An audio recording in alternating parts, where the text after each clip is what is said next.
इस वीडियो में हम विश्व की मिट्टियों के नवीनतम वर्गीकरण के बारे में चर्चा करेंगे। विश्व की मिट्टियों का नवीनतम वर्गीकरण संयुक्त राज्य अमेरिका के कृषि विभाग द्वारा किया गया और उन्होंने लगभग 11 वर्ग बताए हैं मिट्टियों के। आइए हम देखते हैं ये वर्ग कौन कौन से हैं। शुरुआत हम करते हैं अक्षांशीय क्रम के अनुसार। तो सबसे पहले हम लेते हैं ऑक्सीसोल मिट्टियाँ।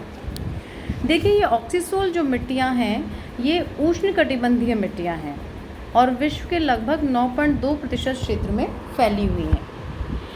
ऑक्सीसोल अत्यधिक नमी और उच्च तापमान से प्रभावित हैं और ये काफ़ी पुरानी व अपक्षयित मिट्टियाँ हैं। ऑक्सीसोल अत्यधिक अम्लीय, लोहे व एल्यूमिनियम की उच्च मात्रा वाली मिट्टियाँ हैं।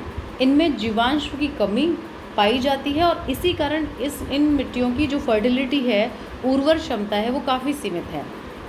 शुरुआत में इन मिट्टियों में स्थानांतरित कृषि पद्धति को अपनाया जाता था और साथ ही साथ विशिष्ट फसली हेरफेर को अपनाया जाता था, लेकिन बाद में धीरे धीरे इन मिट्टी वाले भागों में बागानी कृषि की जाने लगी।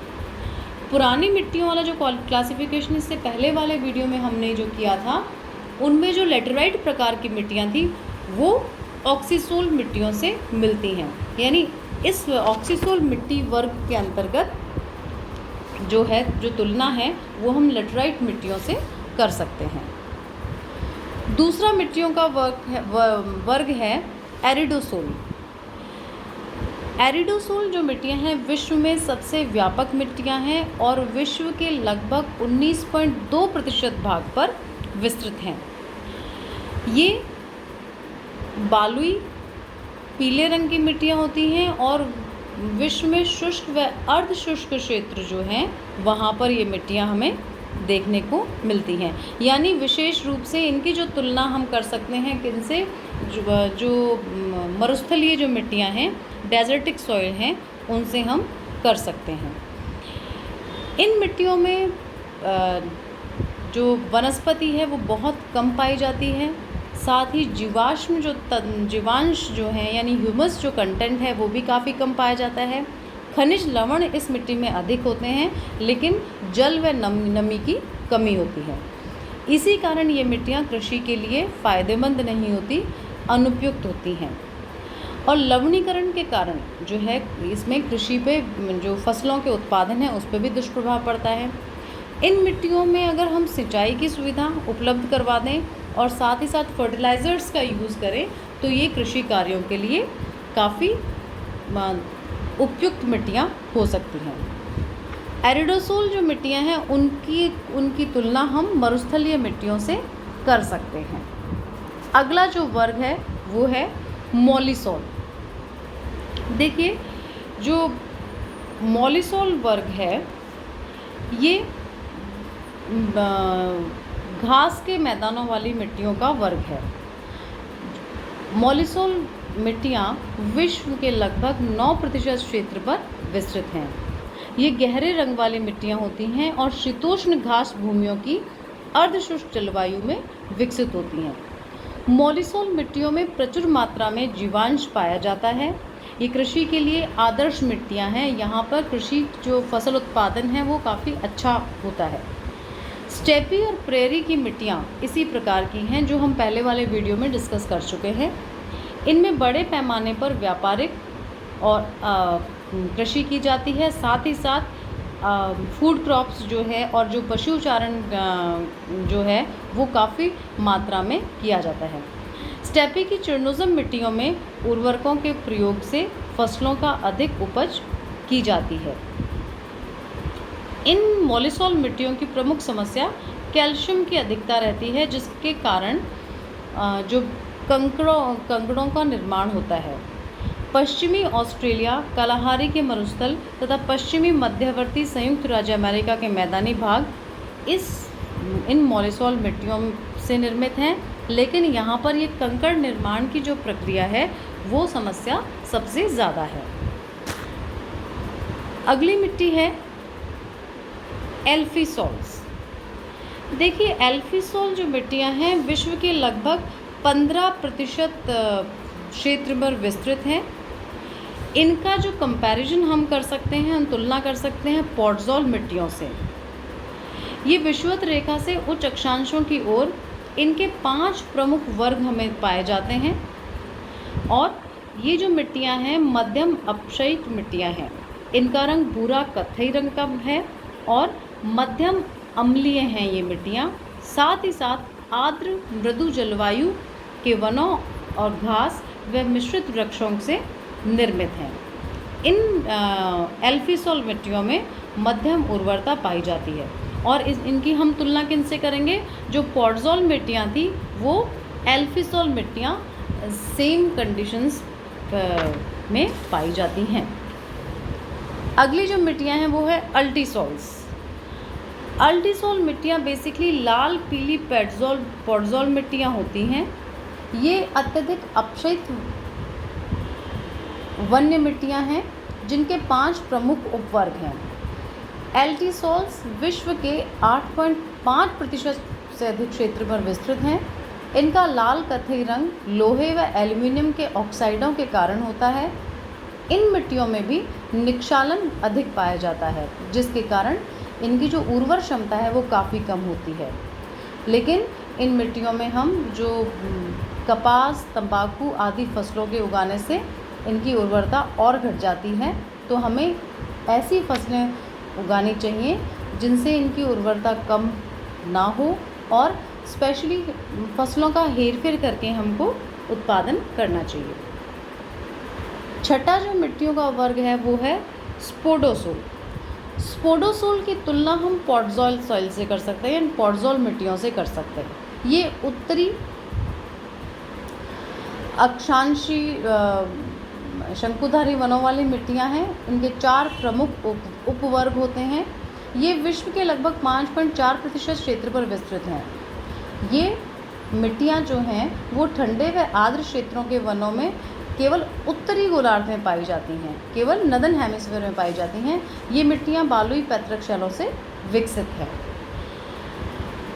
इनमें अम्लीयता पाई जाती है और ये राख के रंग की होती हैं। ये पॉडजोलीकरण की प्रक्रिया से उत्पन्न हुई मिट्टियाँ हैं। इनमें कृषि के लिए नाइट्रोजन, फॉस्फेट और पोटाश उर्वरक काफ़ी उपयोगी सिद्ध होता है। साथ ही साथ जो क्रॉप रोटेशन का प्रोसेस है वो भी इन मिट्टियों में काफ़ी लाभदायक सिद्ध होता है। अगली मिट्टियाँ हैं एंटीसोल। एंटीसोल जो मिट्टियाँ हैं उन्हें हम उष्णकटिबंधीय मिट्टियाँ भी कह सकते हैं।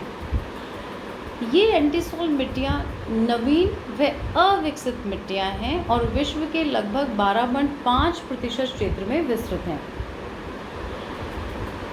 इन मिट्टियों में पैतृक शैलों तथा जलवायु के आधार पर 5 प्रमुख उपवर्ग हैं। ये मिट्टियाँ सामान्यतः कृषि के लिए उपयुक्त नहीं हैं, किंतु नदी घाटी के आसपास वाले क्षेत्रों में ये कृषि के लिए ठीक रहती हैं। जल के अभाव या अधिकता के कारण का जो है वो इन मिट्टियों के फर्टिलिटी पर, उत्पादकता पर काफ़ी प्रभाव डालता है। उसके बाद जो 8वां वर्ग है मिट्टी का वो है इंसेप्टिसोल। इंसेप्टिसोल्स कत्थई वन्य मिट्टियाँ होती हैं, यानी डार्क ब्राउन फॉरेस्ट सॉइल होती हैं। ये मिट्टियाँ भी कम विकसित हैं और विश्व के लगभग 16% क्षेत्र में विस्तृत हैं। ये विशेषकर हमें आर्द्र जलवायु वाले क्षेत्रों में मिलती हैं। आर्कटिक टुंड्रा की मिट्टियाँ जो हैं वो इन कैटेगरी में आती हैं। इनकी उत्पादकता जो है, प्रोडक्शन जो कैपेसिटी है, फसलों के उत्पादन की जो क्षमता है वो भी काफ़ी कम है। नवी जो मिट्टी है वो है वर्टिसोल्स। देखिए वर्टिसोल मिट्टी जो है वो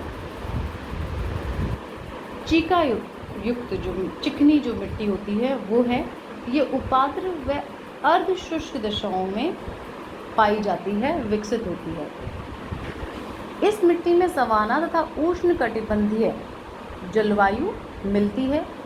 गीली होने पर यह मिट्टी काले रंग की हो जाती है और फूल जाती है तथा सूखने पर सिकुड़ जाती है और दरारें पड़ जाती हैं। ये बिल्कुल वैसी है जैसे अब हमारे यहाँ पे जो काली चिकनी मिट्टी पाई जाती है, सेम यही विशेषता ब्लैक सॉइल्स की तरह है ये वर्टिसोल मिट्टियाँ।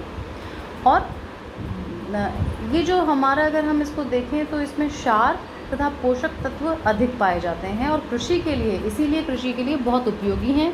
लंबे समय तक ये नमी को अवशोषित करके रख सकती हैं। साथ ही साथ लौह तत्व की अधिकता भी इन मिट्टियों में पाई जाती है।